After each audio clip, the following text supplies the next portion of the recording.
Fala galera, vamos que vamos! Sejam bem-vindos ao canal Os Dirigentes. Eu sou o Maurão, integrante do canal, assim como eu.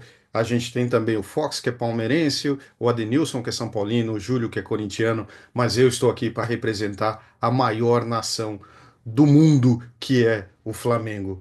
E antes de mais nada, queria novamente agradecer a vocês pela participação. Não esqueçam de deixar o like no canal, não esqueçam de compartilhar o canal para que a gente continue crescendo e trazer mais e mais notícias do futebol para vocês. E vamos que vamos. É isso aí. Vamos falar do clássico de hoje, Flamengo e Vasco, o Vasco e Flamengo, para dizer a verdade. E vamos tentar entender se nós estamos falando de um clássico ou de uma rivalidade, mais clássico que rivalidade ou mais rivalidade do que clássico. Vamos definir melhor essa questão, ser mais um clássico ou ser mais uma rivalidade nos dias atuais. Para a gente começar a entender um pouco dessa história, faturamento dos clubes do Campeonato Carioca 2025. Já há um abismo a partir daí. O Flamengo faturou 7 milhões de reais no Campeonato Carioca até o momento deste ano, contra o Vasco, que faturou 2,4 milhões de reais. A Fierge, a Federação Carioca, faturou mais do que o Vasco. Flamengo hoje é o maior faturamento do Rio de Janeiro no Campeonato Carioca. Considera ainda que outros clubes, como o Botafogo, teve resultado negativo em menos 30 mil. O Fluminense teve resultado negativo em menos 716 mil. O Flamengo nada de braçada, galera, no Campeonato Carioca. É claro e notório que os números falam por si. Público. Vamos lá, vamos falar de público. O faturamento, o público do Flamengo em 2024 no Campeonato Brasileiro, aí vamos abordar o Campeonato Brasileiro, foi de 1.910.000 pessoas. Um público pagante médio de 51 mil pessoas por jogo.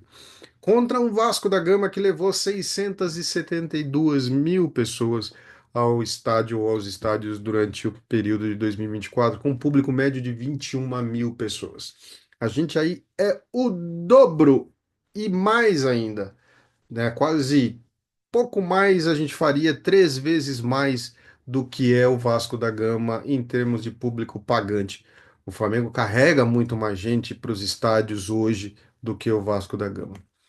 O momento político, eu não preciso nem dizer, né, galera? O cenário político do Vasco da Gama é bastante conturbado. Essa semana, o Vasco pediu recuperação judicial, entrou com pedido de recuperação judicial. A 777 Partners conseguiu na justiça limitar a autonomia do Pedrinho e quase que praticamente retomar as rédeas do clube. Então, o cenário político do Vasco da Gama nesse momento, ele é muito desfavorável ao clube, né? O clube enfrenta uma série de dificuldades aí para conseguir se estabilizar. Pedrinho está pagando um dobrado lá. Flamengo, passado as eleições, o BAP é o nosso presidente, as nossas discussões são de outro patamar, vamos assim dizer. A gente está discutindo se vai ou não construir o estádio, por exemplo. Mas é uma discussão muito mais sã do que você pedir recuperação judicial. E vamos ao que todo mundo espera.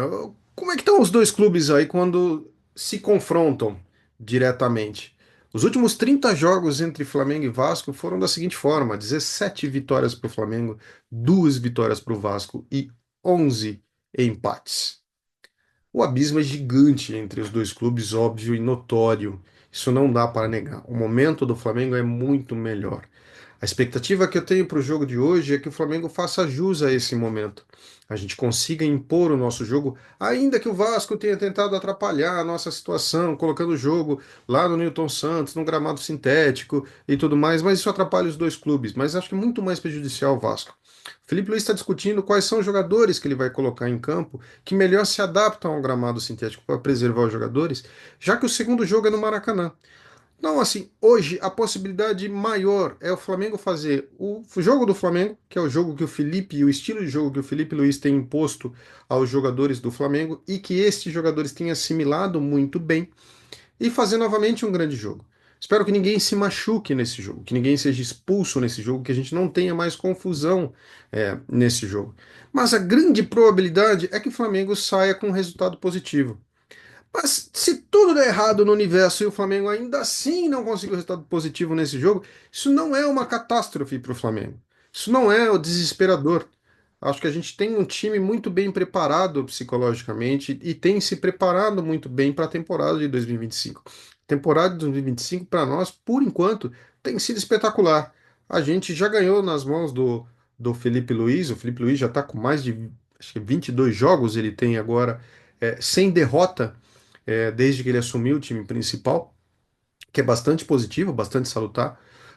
Então, acho que o Felipe Luiz tem a possibilidade de fazer com esse time, ainda que não sejam os jogadores principais, desempenhar um bom papel hoje. Então não seria uma catástrofe para o Flamengo. Para o Vasco, sim. Para o Vasco, sim. Seria mais uma derrota para o time que eles consideram um rival. Mas, sinceramente, acho que a gente já não está mais nessa discussão de rivalidade. O jogo hoje é mais clássico porque é clássico do que rivalidade por rivalidade. Rivalidade a gente já deixou para trás há bastante tempo. Então, galera, é isso. Vamos pro jogo, vamos torcer, que todo mundo faça um bom jogo, que os torcedores que vão a campo consigam representar bem a nação flamenguista lá, que não se metam em confusão e que a gente saia do campo campeão do jogo de hoje. Ah, é isso, galera. Obrigado pela participação de todos, obrigado aí por estar acompanhando o canal. Não esqueçam de deixar o like no canal, compartilhem esse vídeo. É importante que a gente consiga trazer mais e mais pessoas a participar do canal para que a gente continue crescendo. Legal? Vamos que vamos, galera. É isso. Vamos pro jogo. Pra cima deles, Mengão.